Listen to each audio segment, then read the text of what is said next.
ידיד נפש אב הרחמן משוחרתך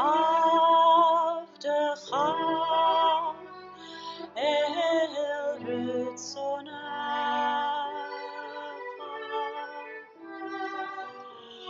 משוחרתך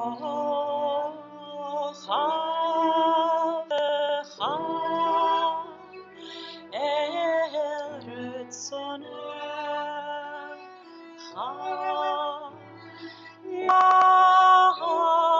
ירוץ עבדך כמו הים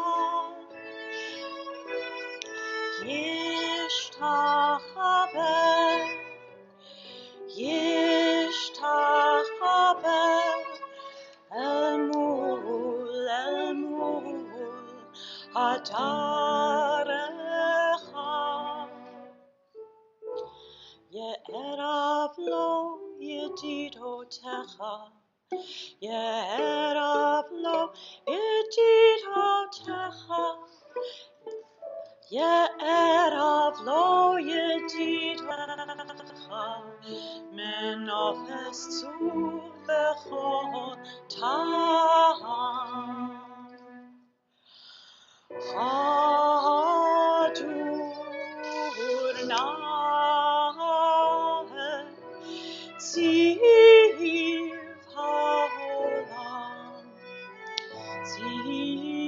העולם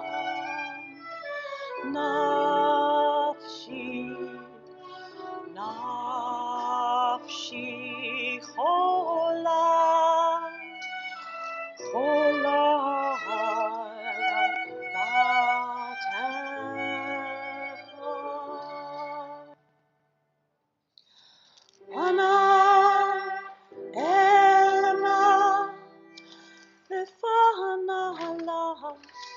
רפאנה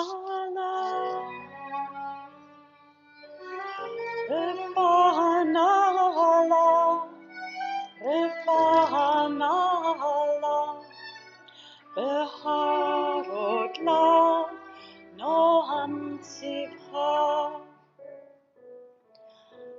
אז תתחזק ותתרפא אז תתחזק ותתרפא וחייתה לה שמחת עולם וחייתה לה שפחת עולם וחייתה לה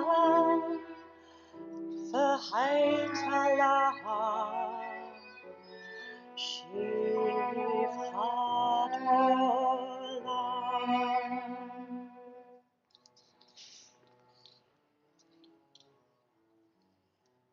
ותיק יהמו רחמך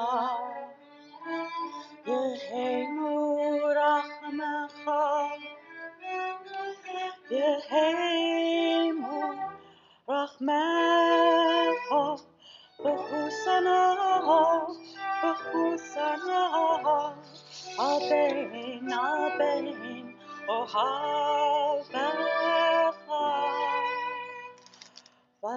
אוהבך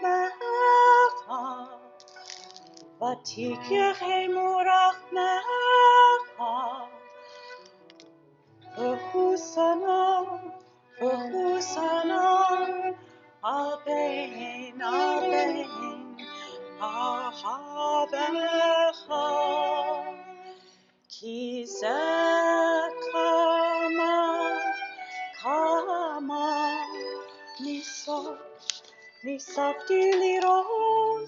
ניספתי לראות בתפארת עוזך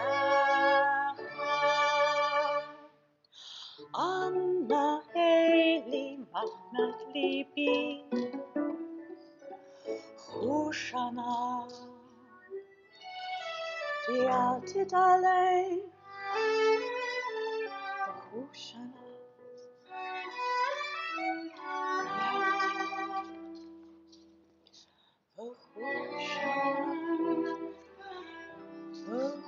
Shana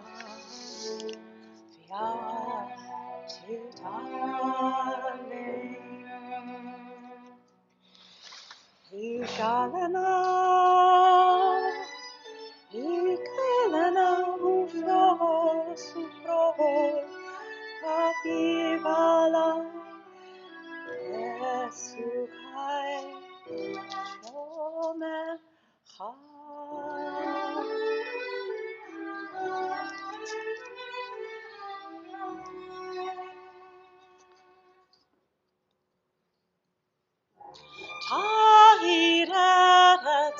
Tahirets mikodecha, Tahirets mikodecha, Nahakila v'nismachabach, Nahakila v'nismachabach, Maher ahuv kiva moed, Kiva moed, Kiva moed, Maher ahuv kiva moed, Kiva moed, Vachaneinu, Vachaneinu,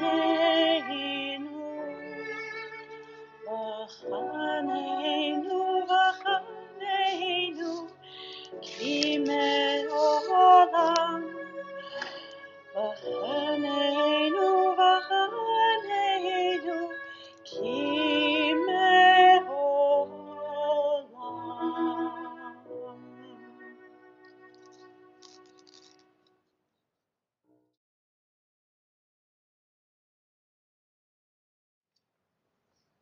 Mizmor leDavid, Adonai ro'i lo echsar. Binoteshe yarbitzeni, Al mei menuchot yinaleini. Nafshi yeshovei v'yancheni, Magle tzedek leman shmo, Gam ki elech b'geitz ha'mavet, Lo irara. Ki ata imadi, Shivtecha mishantecha, Heima yenachamuni. Ta'aroch lefanai, Shulchan neged zorerai. Dishan tabashem en roshi, Kosi levaya. Ach tov achesed yirdefuni, Kol yemei chayai. Shavti beveit Adonai leorech yamin.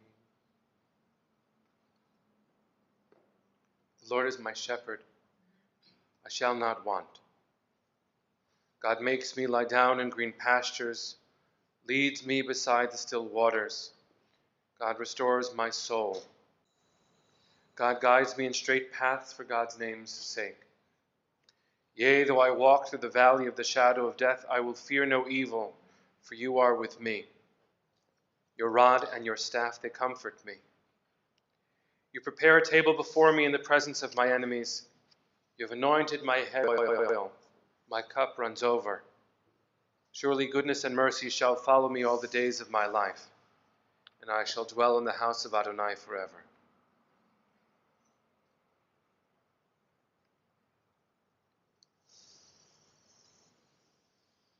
I usually try to find some of those words, either in the Hebrew or in the English, that resonate, that vibrate in the way that our loved one would find meaningful. But for Perry, those aren't the words that I think vibrated the most with his spirit. Yedid Nefesh, that his daughter just sang, a melody that I had just heard because he recorded it and sent it as a wave file. So I heard his voice singing it. The words, if you're unfamiliar, talk about a beloved soulmate. Yearning for days that we remember, they might not actually ever have been precisely the way that we yearn for them, but we say, V'choneni ki me'olam, love me well, just like it used to be.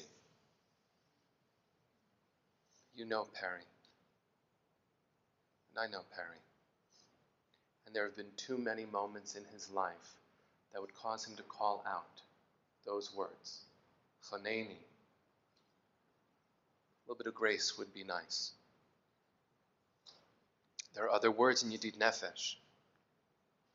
Maher Ahuv, sung quickly over and over. Quickly, beloved. Now. Now is the time. And in our lives, now is not the time that we were hoping for. Now is not the time that Perry and Malka were hoping for. And so what we're going to do as people who love Perry very much is we're going to do a little bit of singing as much as we can. But those melodies are going to be melodies that he is singing through us. I had this bizarre image, because I don't think he ever would have done it, of him dancing a pirouette during Yedid Nefesh just now. And I don't know what that means, but there is some dance that he is doing right now. We just have to imagine it happening. And so as we share our memories, our pain, our sadness, recognizing that that's what we've come to do and that's not all there is to do, is going to be a strange dance for us to figure out together. So we'll have to sing as much as we can. We can choose songs very carefully.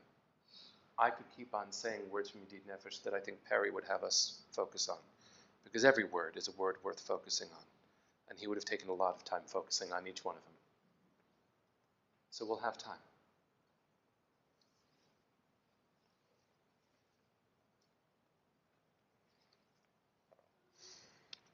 I'm going to call upon Diane and Tamir, each in turn, to share their thoughts.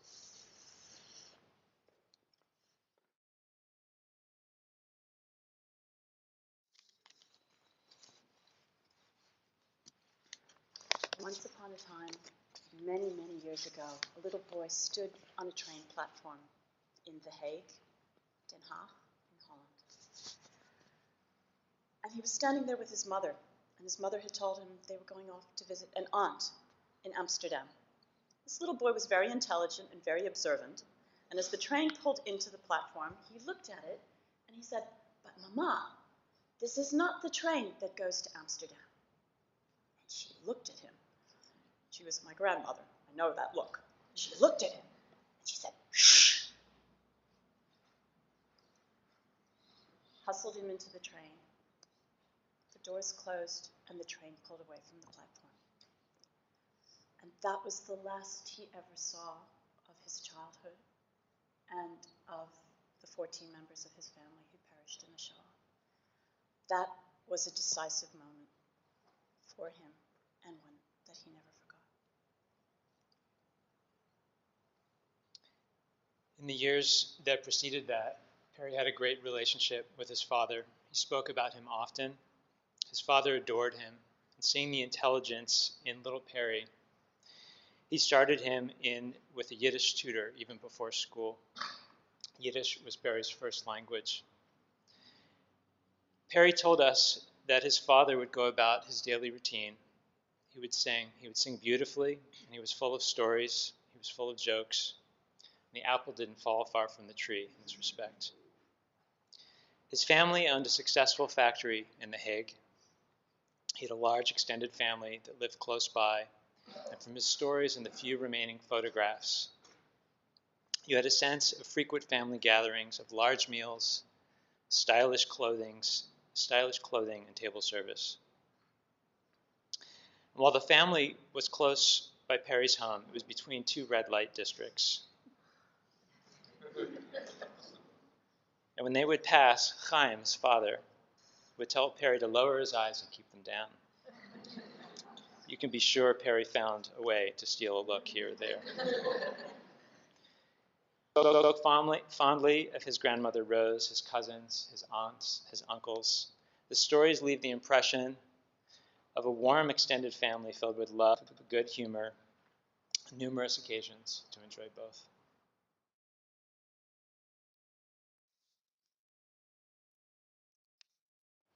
we actually owe our lives, Perry and I, and all of our immediate family, we owe our lives to a mean Nazi. When Holland fell, only took 9 days. Holland had been neutral in the First World War. People thought it would be neutral in the Second World War. Didn't make much difference to Herr Hitler.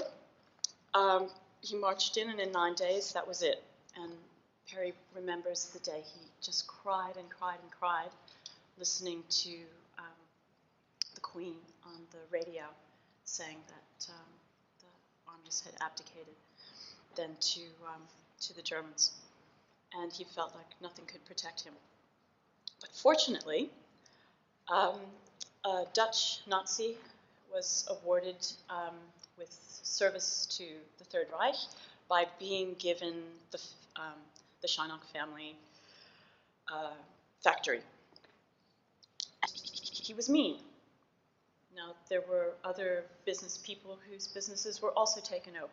The Nazis weren't, in those cases, perhaps not so mean, but we were fortunate this man was mean. He was mean-spirited. He said, I'm going to kill you all. You have no idea what horrors await you. And they started to think, okay, what horrors do await us? And my grandmother niggled. She niggled and said, Chaim, we've got to leave, we've got to leave.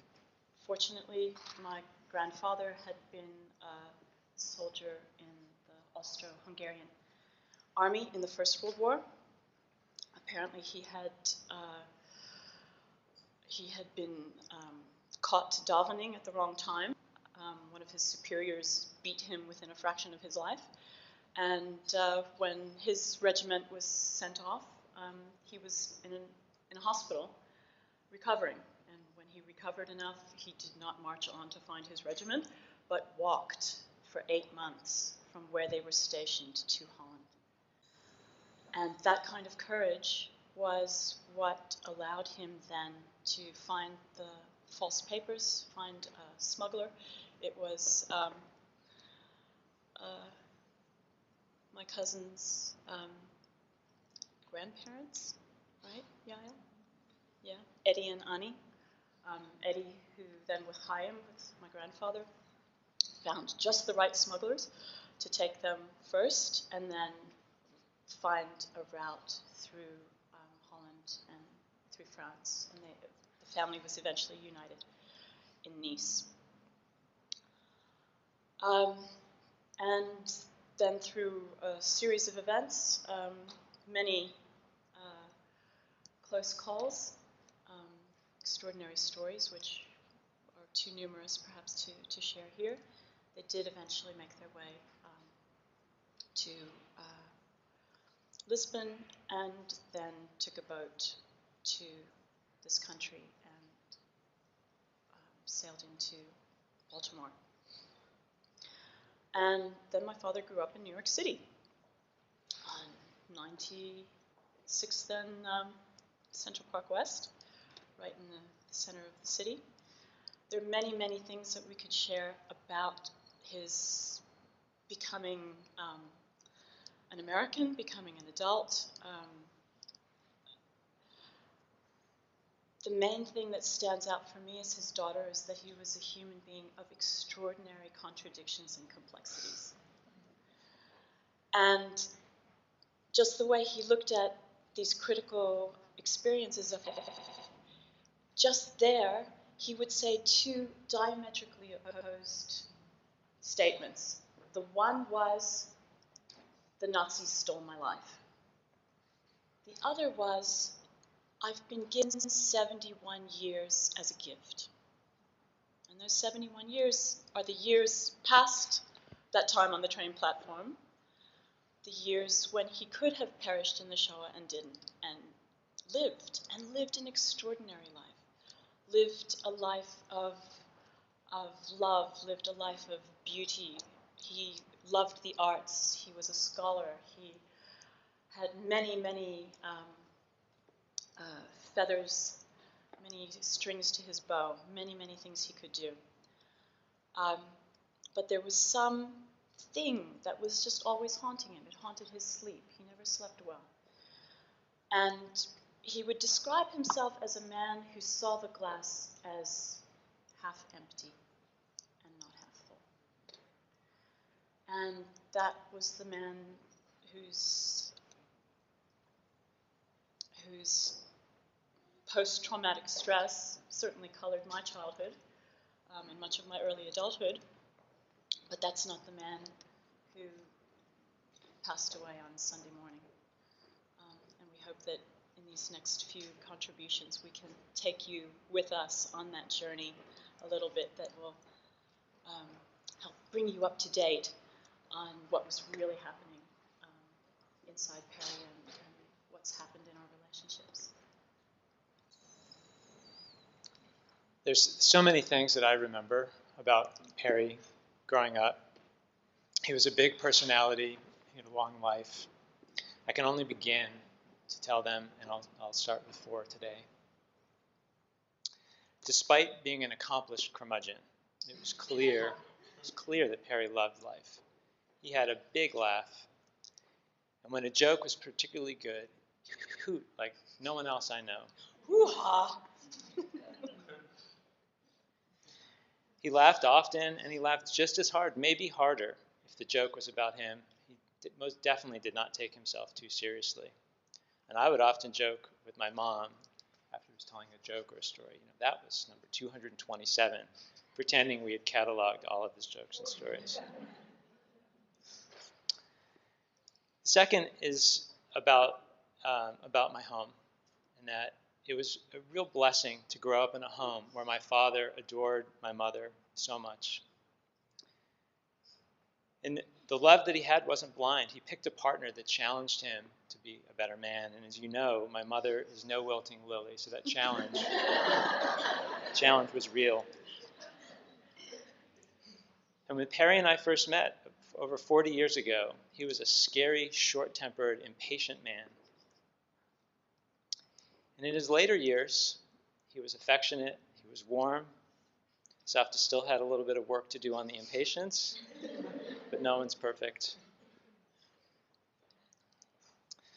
The third is the way that Perry chronicled his family story. And he did what the older generation, he was a 9-year-old boy, and he did what the older generation wasn't able to do. And in 1996, he assembled the family at Yad Vashem to dedicate a plaque to memorialize the 14 members of the family that stayed behind in the Shoah and died. He called it 14 Yellow Roses, the ceremony. And it was remarkable that a 9-year-old boy as an adult would have the courage to shed light on the details of the family that had been murdered, on which days, in which camps, to shape out their final days and to confront the horror, and to design a memorial service to heal, to think about their lives 50 years later. He made sure that we had a video of the service, and we have it on YouTube. The last I'll share today is about Shabbat dinner. Growing up, we rarely missed Friday nights together as a family. My mom would light the candles. We stood as Perry sang the Kiddush. And he sang it in a beautiful melody that I haven't heard in other homes, and that melody is rooted deep, deep within me. And as kids, even with company joining, we were encouraged to talk about our lives, to share our experiences, to talk about our views about current events. I wonder if it was a little like Perry's experience growing up himself. More recently, as an adult, it was very sweet how Perry would always offer me. He would always pour me a glass of wine, the wine that he knew that I liked. He was so happy when we came to Shabbat on Fridays, and he would brighten up when Mimi, Davi, and Junmi would come, and especially when Barb would join us.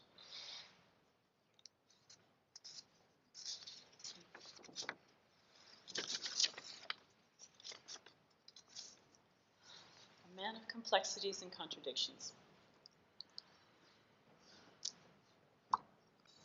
I feel particularly grateful to my father for the gift of music.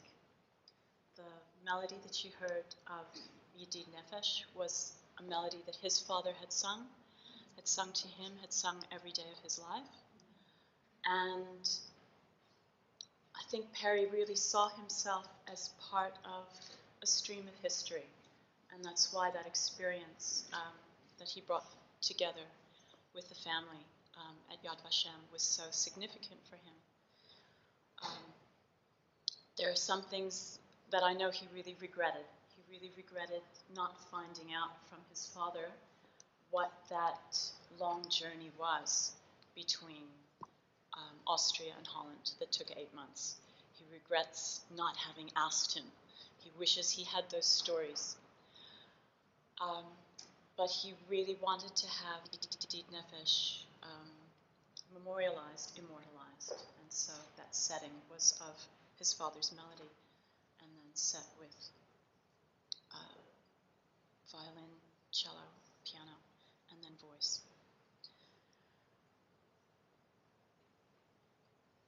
Music and laughter are signs of his presence.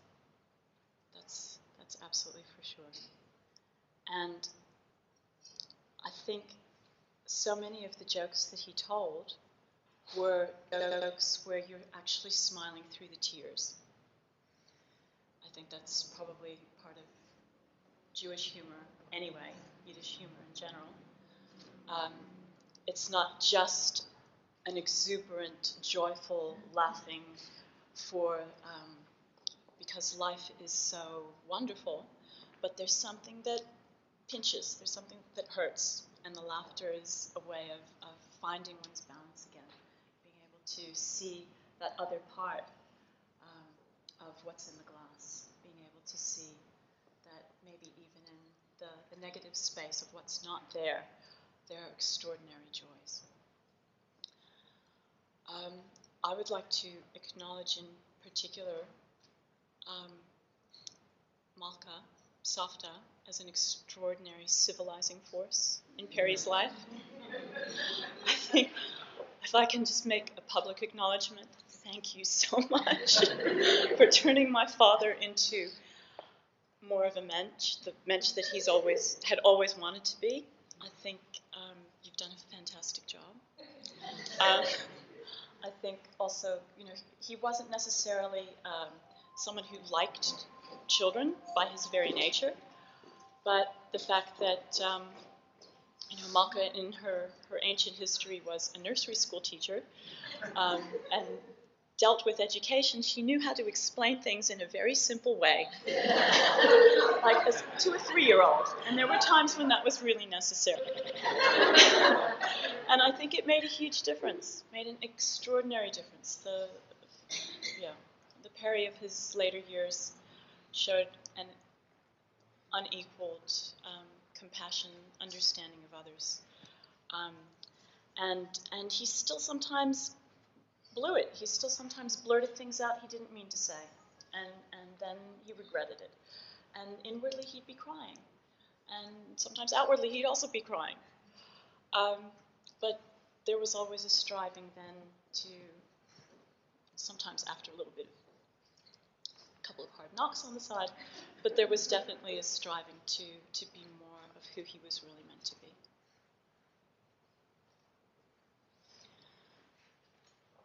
And I guess I could, I don't know if this is your quote, Menachem, but Menachem said, "Laughter doesn't make light of a loss, it makes life of a loss." And as you'll hear in some of the story of his final moments and past his final moments, there were some extraordinarily unusual experiences that brought laughter in ways that were quite unexpected. In hindsight, Perry's symptoms of ALS appeared about a year ago. We didn't notice them at first. The man who took 2 steps at a time was complaining about being tired. His speech began to slur, became short of breath, and then he lost his ability to sing. That's when I think we really noticed that things were serious. And it wasn't until the 25th of July when we visited a Dr. North, Kaiser's ALS specialist, that he confirmed the neurologist diagnosis. Dr. North was an angel when he delivered the news. He was direct, he was kind, he was gentle, he was reassuring. He explained that ALS was painless, that he came with euphoria, and he thoughtfully reassured Perry that he wouldn't lose any cognitive function. This was 5 weeks ago. He gave Dr. North gave Perry 6 months. Diane quickly visited, and we've got wonderful videos of Perry and Diane and singing Yiddish songs. I think one of them we'll sing later. And Perry, who could barely speak at the time, managed to ask that we change the lyrics of the songs. And though I don't know the Yiddish, I don't know what they mean. I know that it was a much racier version than the version that was before. Probably something he learned in his yeshiva. We found out that craffing, the combination of laughter and crying, was a real word.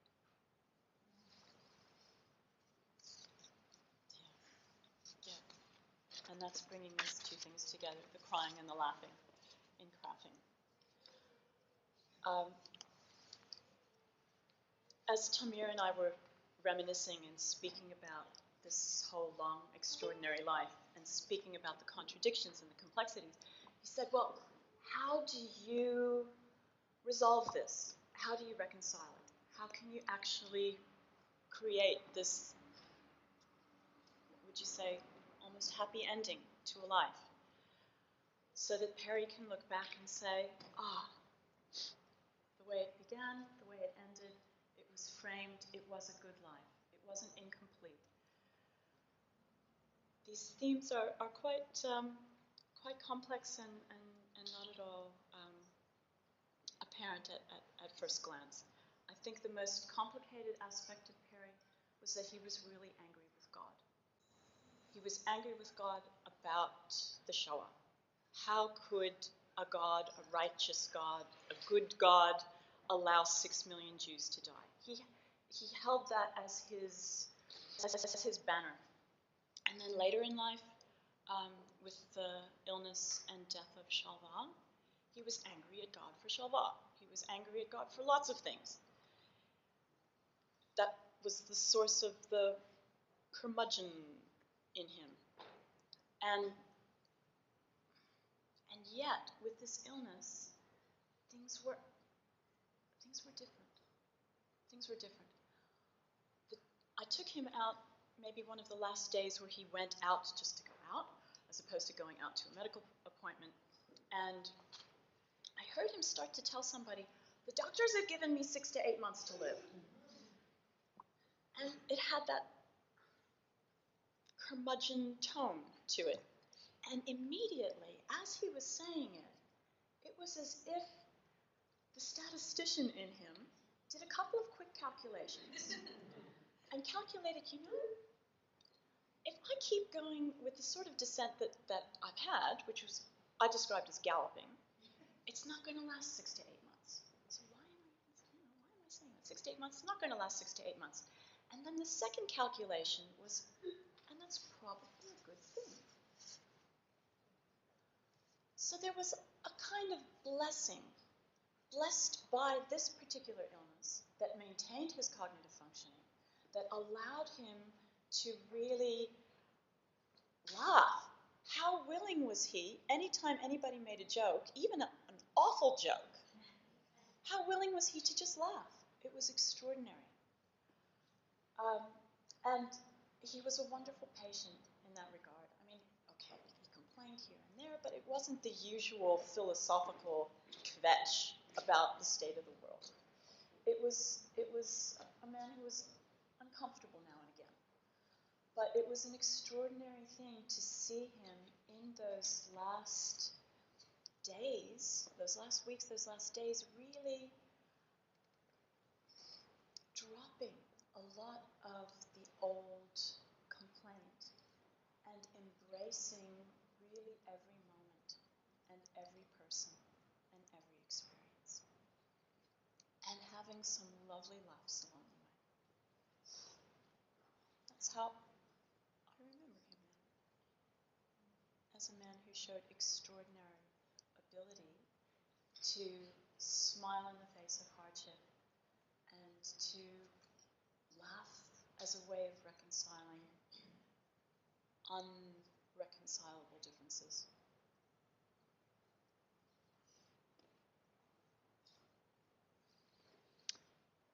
was just over a week ago that I took a walk with Perry. At this point, he was in a wheelchair, but he had enough strength to hold my hand and to pat my arm with the other. He asked me more than once how Mimi was doing, who had just received good news after her own medical scare. We were all struggling at Perry's decline, at the speed of Perry's decline. He didn't say much at this point, but he managed to tell me a few times that he didn't expect things to be progressing so quickly. Though in the few days and hours prior to his passing, his decline had become much more gradual. A slope so gentle as to blur the line between the life in his body and his spirit life. Even so, in the moments after his passing, they were marked with a finality that takes one's breath away. The man who just weeks prior had sent us a note about his intentions to travel to Oregon to hasten and abruptly end his life. He made his transition in the most gentle and graceful manner imaginable. It was as though he chose a path to ease the trauma on us. Maybe he was just sweetly teasing us not to take the inevitable too seriously. Being with him at this time was a great gift as it softened my own fear of passing. Sunday morning was beautiful. Just after sunrise, the fog was already thin and broken in many places. Where the sun shone through, one upright of the Golden Gate Bridge glimmered. A few spots on the water glowed blue. Places in the clouds themselves shone orange and white. The fog was low, it was warm. In the still air hung mist, and it floated in eddies, often rising and falling, and had no rush to the ground. And eventually, the morticians arrived with a formality and their condolences. They wore black polyester three-piece suits. They had official-looking name badges. They were a sight out of place. They went about their duty with an earnest effort to carry on with the greatest dignity. And among their questions was Perry a veteran? And we immediately recalled the story that Perry told someone that during the Korean War he was assigned a desk job in Valley Forge Hospital in Pennsylvania. And while his service was important, he couldn't really see himself as a combat veteran. He was far too gentle and mechanically very disinclined. He poked fun of himself that he defended Pennsylvania from the North Koreans, and not a single enemy soldier had crossed the Schuylkill River in Philadelphia. Even in death, Perry's jokes resonated. Perry's presence still hung with us, and we smiled inside as we knew that he would find this quite funny. And when we tried to explain this to the sincere gentleman who were resolved to maintain a professional manner above all else, we couldn't keep help from smiling outwardly. It was genuinely and unexpectedly funny. Because these gentlemen in their three-piece suits, they didn't get the joke. and explaining it didn't make it any better. So, in the light of death, so many things that normally would be emotionally burdensome or difficult, all of a sudden seem quite different. You have an extraordinary objectivity in the light of death. And there's Perry. We had been actually hanging on his every breath for a few days. Already, it seemed like any breath was going to be his last. And Saraswati, who was there, the hospice nurse, gathered us all around, like we're all going to want to be around the bedside when he breathes his last breath. And we hung on every breath for about 4 hours, 5, longer. And it didn't happen. And it didn't happen on Friday. And it didn't happen all day Saturday. And then Sunday morning, Malka had been up with him a lot through the night. And she had just gone back to sleep at about 7 a.m. And I had just come in shortly thereafter. Well, there were these morticians. And there with their extraordinary sense of dignity and formality and how things needed to be. And they loaded Perry into the winding sheet and then got him onto the stretcher and then draped his body with an American flag. Now, something in all of us was just giggling already. But then I saw there was a blood stain on that flag. And I said, I just couldn't imagine my father lying an American flag under somebody else's blood stain. So I said, there's a stain on that flag. And the morticians were mortified. They could not believe it. And so the one of them kind of mumbled to the other, like, do you have a replacement flag? And he ran out to his bar, into his mortician's toolkit, and he brought back another one. In the meantime, with that special triangular folding that they do, it was like origami, he went, put the thing away, and he said, he had wanted to do a good job, he'd wanted to be professional, he'd wanted to make it really nice, and here he was being chided for having an unclean flag, and he felt absolutely terrible. And we started saying, well, it's just a nylon flag. It's not hard to get the stains out. Malka said something like, you should try OxyClean.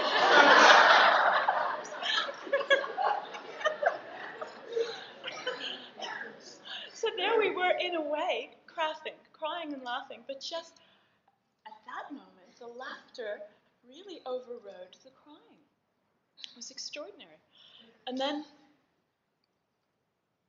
they took the body with the flag, brought it downstairs, and it was on one of those stretcher holders, and with a couple of quick little flips of the wrist, it came up to normal size, and we can prove that this happened because we had photographs taken.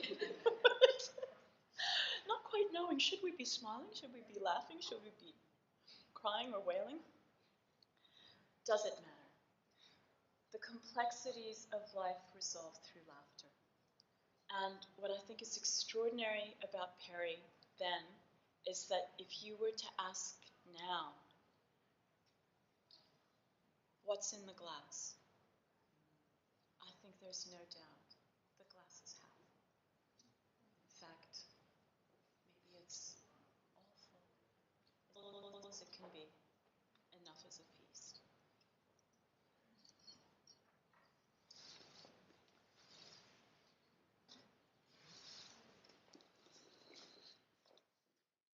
לזכרו המבורך של חברי הוותיק, to the blessed memory of my good old friend, פרץ אהרון שיינוק.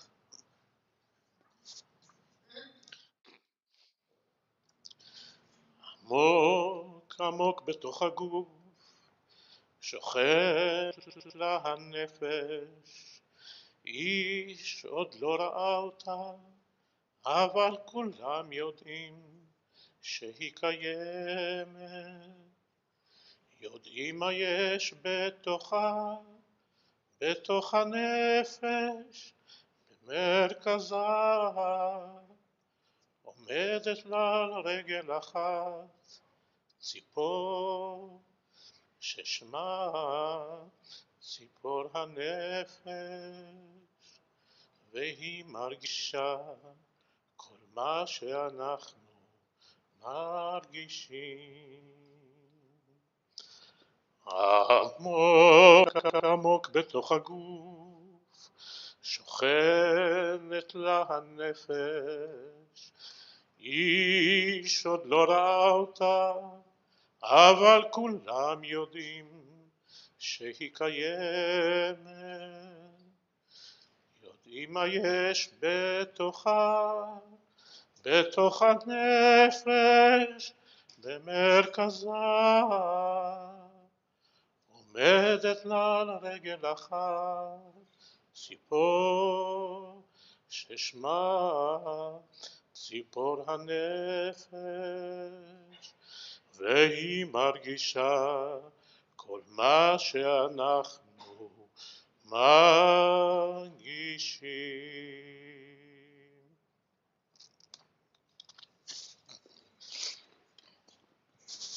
Perry was a wonderful conversationalist, what they used to call a raconteur. And Rachel and I are here to represent the many fans of his pointed observations and stories. And lucky for us, he maintained a blog which contains his accounts of his family history, amazing stories, and particular descriptions of particular incidents over the years that struck a chord with him, and also his Bible commentary. The blog is called Ben Chaim because he was literally a Ben Chaim. He was the son of a man named Chaim, so it made sense. But also, I think, because he was truly a child of life in all of its complexity, the good and the bad. And the blog and every interaction with Perry seemed to show that somehow he extracted a zest from living that was amazing from all that he had gone through.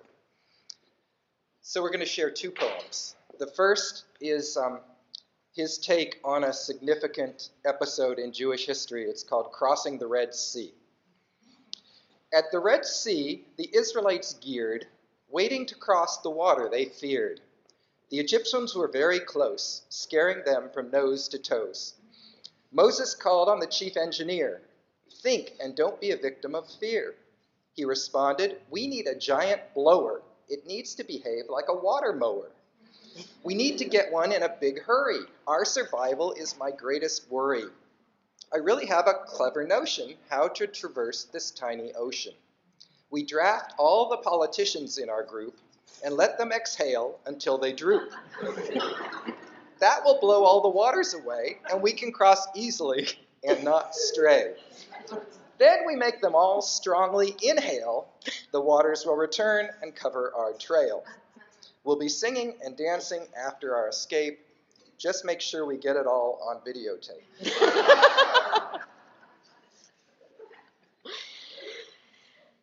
And in listening to Diane actually share this story towards the end of Perry's life of making mental calculus about everything, I sort of had this flash that he sort of has created a field called existential mathematics.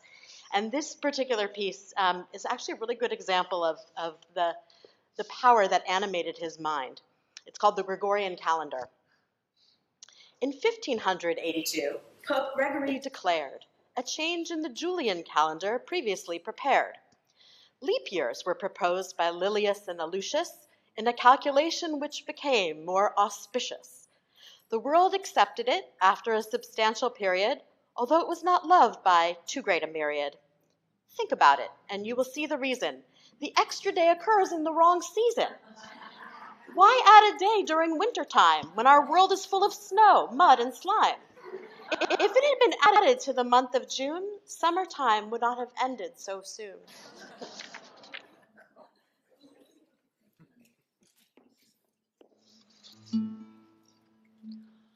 Eufen Frippetschik brennt a fire und es steht his face.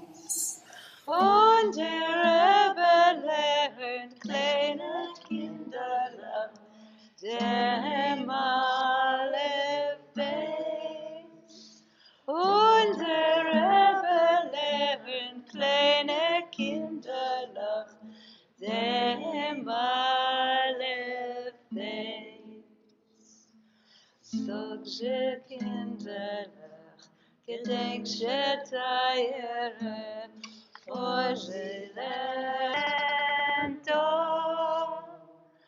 Sogje noch amol, und take noch amol, kom zalefo. Sogje noch amol, und take noch amol, kom zalefo.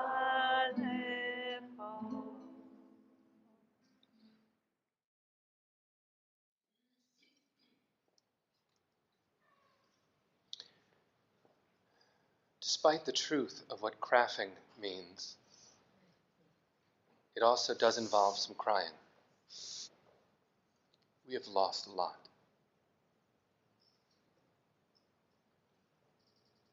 We'll find a way to sing while crying, but we're going to be doing some crying.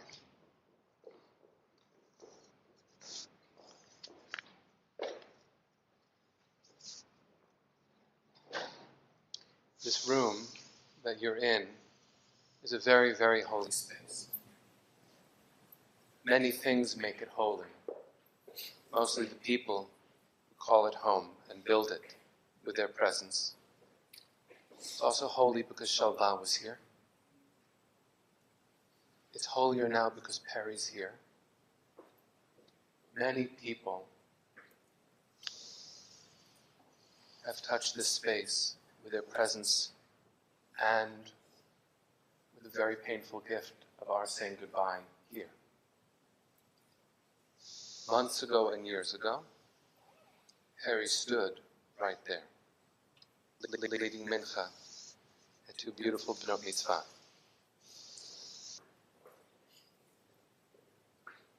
And now his family again graces us in their pain, and with a lot of humor through their pain, not despite it.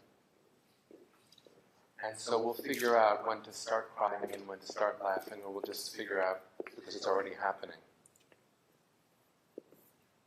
But in those moments where Perry was leading, he was leading mincha. The beginning of the mincha, the afternoon service, starts with Ashrei Yoshvei Beitecha. Happy are those who sit or who dwell in your home. I'm pretty sure that Perry wasn't particularly happy addressing God. There were sources of happiness that led to the moment of saying Ashrei. I actually fear for God because Perry's analysis is going to be too much for God now.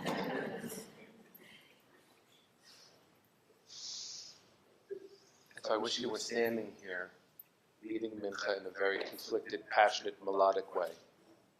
So what I think we're going to do is sit here with him right now in our conflicted, passionate, quiet, melodic ways. So before I begin the El Malay, which is a prayer for memory, asking God to hold Perry and hold on for dear life because it's Perry. I'd like us to take a moment of actually sitting, thinking exactly what we're actually thinking. It can be funny. It can be tortured. It can be confused. It can be sad and blessed all at the same time. But if we don't offer all of that honesty, then the cup has nothing filling it. So this cup has to be overflowing. In Psalm 23 I said, my cup overflows. That's only true if you give what you've got in you. So in testimony to Perry, I'll ask each of us just for a moment to pour out through our hearts precisely what it is that we bring right now, sitting in this space. So take a moment, please. Just let it out.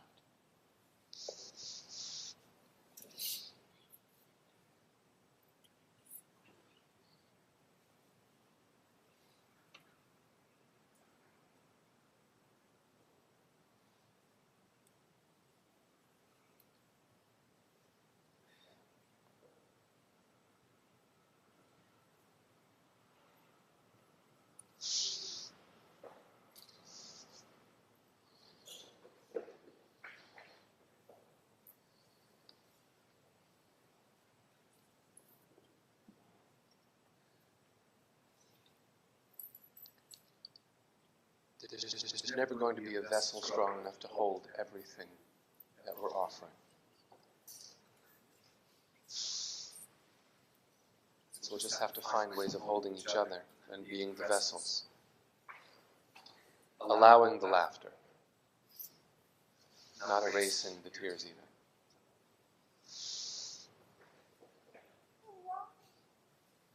Just have one more thing to share before we continue with the El Malay, which is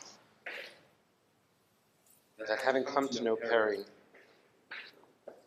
in these last 7 years, There have been many moments where he asks me questions he'd never thought that I was going to be able to answer. And what I pray we each live up to is never pretending that we could. There are a whole lot more questions that Perry would have us continue to ask than any answers to any questions anybody's going to ask. And yet, despite all of those questions that swirled in his soul every second, toward the end, there was one expression that he would offer over and over and over. And we're better at offering care, and by we I mean Malka, than we are at receiving it. He had a habit that she made him stop, which was to thank her. So not saying that now would also be something Perry would be mad at me for doing.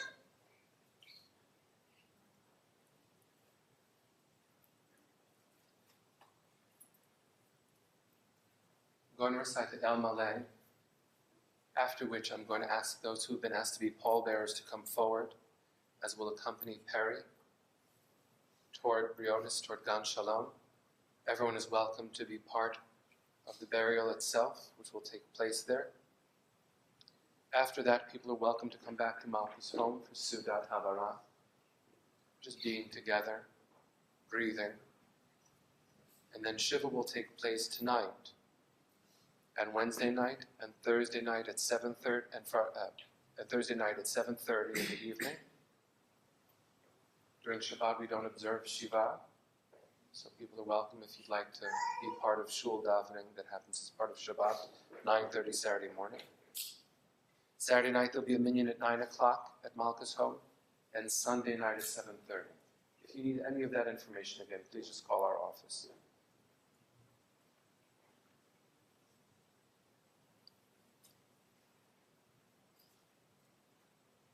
It's hard to be all the things that we are in this moment. So please see these rituals not as any suggested emotional state. I'll ask us to rise in body or spirit as we recite the El Malay.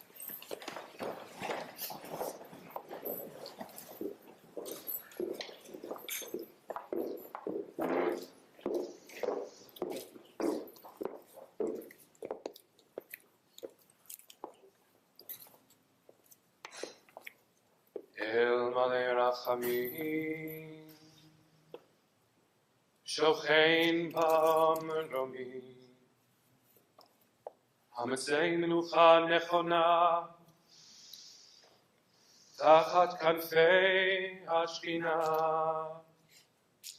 B'malot Kedoshim U'Teorim Kezohar Harakia Mazkirim Et Nishmat Eretz Aharon Ben Chaim V'Sara Shalach Leolamo B'Gan Eden Tehei Menuchato Ana Bal Harachamim Hasirehu B'Seter Knafecha Leolamim Utzror Mitzor HaChaim Et Nishmato Adonai hu nachalato, v'yanuach b'shalom al mishkavo, v'nomar, Amen. Exalted, compassionate God, grant infinite rest in your sheltering presence among the holy and pure, to the soul of Peretz Aharon ben Chaim Sarah, our friend Perry, who has gone to his eternal home. Merciful One, we ask that our loved one find perfect peace in your eternal embrace. May his soul be bound up in the bond of Chaim, of life. May he rest in peace. And let us say, Amen. I'll ask the pallbearers to come forward, please.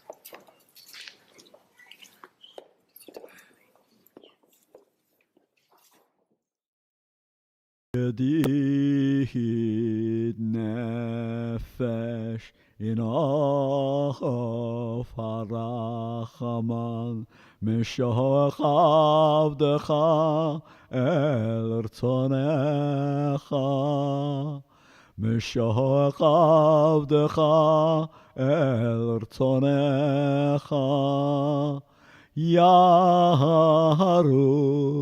עבדך כמו אייל,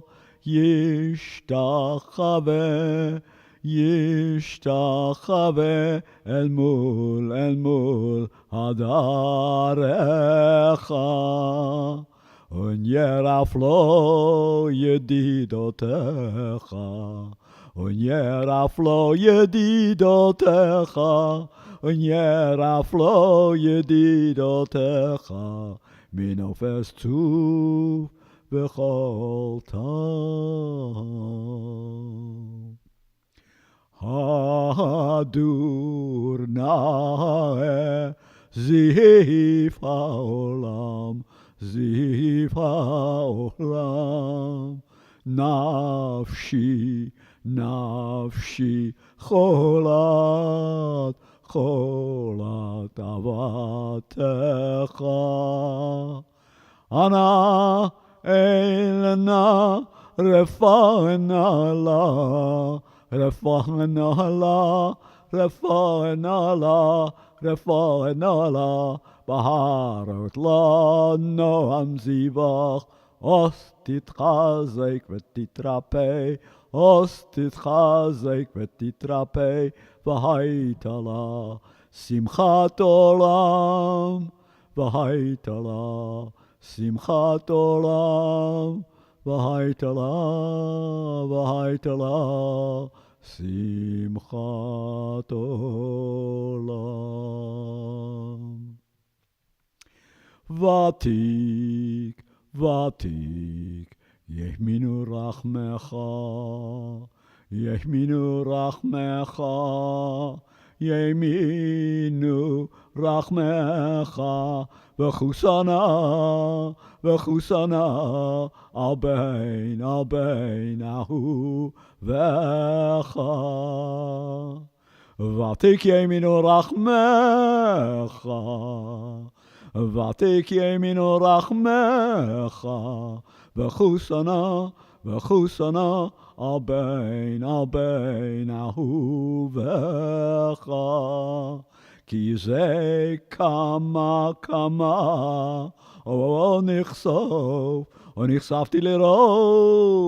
נחשפתי לראות בהרה בתפארת עזך. אלה חמדה ליבי בחוסנה, ואל תתעלם בחוסנה, ואל תתעלם בחוסנה, ואל תתעלם.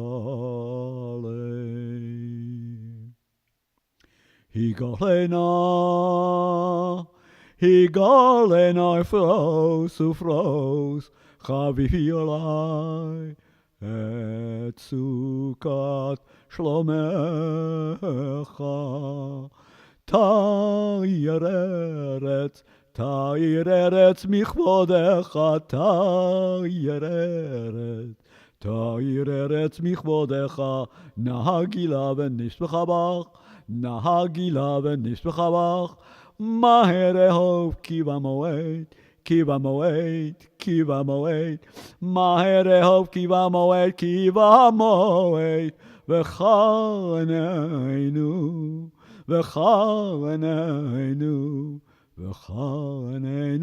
וחננו כימי עולם, וחננו